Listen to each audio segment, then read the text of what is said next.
Graça e paz, meus irmãos.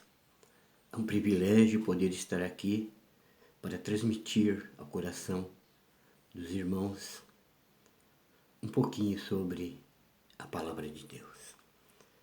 Nós sabemos que os dias são maus e eu quero mostrar para vocês quais os desafios da igreja pós-pandemia no século XXI. Agradeço ao pastor Jones pela oportunidade de trazer esta reflexão nesta manhã. Eu sou o pastor Ademir, da Igreja Congregacional de Jardim Nazaré, aqui em São Paulo. E eu quero falar com vocês. Este ano de 2021 foi ano de vitória, ano de bênção, ano de milagre para a minha vida. No mês de janeiro eu tive Covid, estive internado, passei pela UTI, mas graças a Deus eu venci. Enquanto muitas pessoas, muitos amigos, muitos irmãos, pastores perderam a sua vida. E nesse período de milagres, eu compartilho com vocês, no dia 1º de agosto eu fiz 70 anos, cumprindo-se assim em minha vida este milagre da palavra de Deus que diz que nossos anos, a nossa vida, chega a 70 anos. E eu completei 70 anos. Eu só tenho que glorificar ao meu Deus. E diante disto, eu quero trazer uma palavra desafiadora para nós, o que nós precisamos. Abramos nossas Bíblias no livro na Epístola de Paulo a Tito. E vamos ler no capítulo 3, Tito, capítulo 3, versículos 5 e 6. Não por obra de justiça praticada por nós, mas segundo sua misericórdia, ele nos salvou mediante o lavar regenerador e renovador do Espírito Santo, que ele derramou sobre nós ricamente por meio de Jesus Cristo, o Salvador. Obrigado, Pai, pela tua palavra. Gostaria, Senhor, que o teu Espírito nos enchesse nesta manhã, nesta hora, para que pudéssemos transmitir aos corações de teus servos a tua palavra. Em nome de Jesus. Amém. Então, como desafio, eu quero mostrar para vocês nesta manhã o que nós precisamos. Precisamos de uma restauração, uma intimidade com Deus. Uma intimidade com Deus. Porque eu creio que quando a noiva estiver pronta e Jesus voltar para ela, a intimidade quebrada lá no Jardim do Éden será completamente restaurada. Aleluias. E o ser humano irá novamente se tornar um, como Cristo, como Deus, assim como Jesus orou no Evangelho de João, no capítulo 17. Mas assim como no primeiro casamento, a esposa deve ser osso dos seus ossos, carne da sua carne, isto é, ela deve ser igual a ele. Ela não voltará para uma noiva impura e derrotada. E nesses dias de pandemia, nesses dias de dificuldade, é nesses momentos que precisamos de uma restauração. Então, Deus está nos preparando com beleza, com poder e vestindo com a sua glória.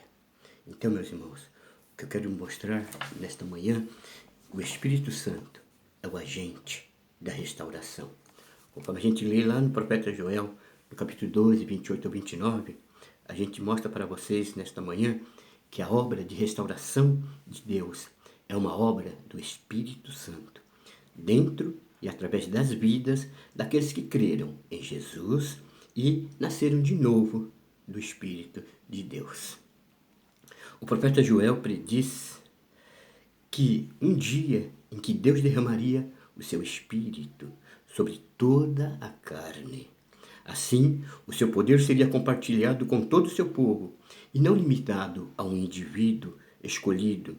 Isso ele explica porque Cristo disse aos seus discípulos que convinha que Jesus os deixasse e fosse para o Pai, porque então o Espírito poderia ser mandado para habitar em cada um deles, para enchê-los, para capacitá-los na obra sobrenaturais de Deus, que seriam feitas através dele. Daí a gente lê o Tito, capítulo 3, versículos 5 e 6, que revela que mesmo a salvação, a regeneração do espírito morto, do ser humano, e a purificação faz um homem aceitável a Deus.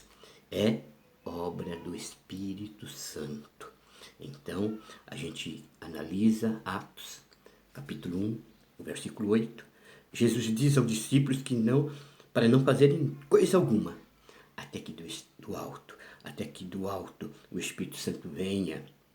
Isso ele prometeu, que eles terão o poder para testemunhar dele. O testemunho dele espalhará as boas novas por todo o mundo. Então, os desafios que a igreja precisa agora, pós a pandemia, é testemunharmos, darmos testemunho de Cristo, com essa palavra de boa nova, o evangelho da salvação por todo o mundo. É o que nós precisamos, meus irmãos, compartilhar. Então, a gente precisa ser restaurado. Restaurado. Cada indivíduo, cada irmão tem que ser restaurado. Conforme a gente lê no Evangelho de João, no capítulo 10, né? Dá-nos vida e vida em abundância. Talvez a melhor maneira de resumir tudo o que é restauração significa para mim e para você, como indivíduo, o simples uso da palavra que Deus usou tanto no Novo como no Antigo Testamento. Vida, vida, vida. Lá em Deuteronômio 30:20, Moisés disse que do Senhor, pois Ele é tua vida. Em Colossenses 3:4, Paulo fala que Cristo que é a nossa vida. E Jesus disse, eu vim para que tenham vida e a tenham em abundância. Mas nenhuma palavra excede o esplendor da plenitude de Davi, quando ele disse do Senhor, refrigera a minha alma, refrigera a minha alma. Oh, aleluia. Então, meus irmãos, nesta manhã, a restauração para nós significa a substituição de uma morte espiritual para uma vida espiritual. E o profeta Ezequiel, lá no capítulo 36, versículos 25 ao 28, claramente ele descreve apenas um transplante.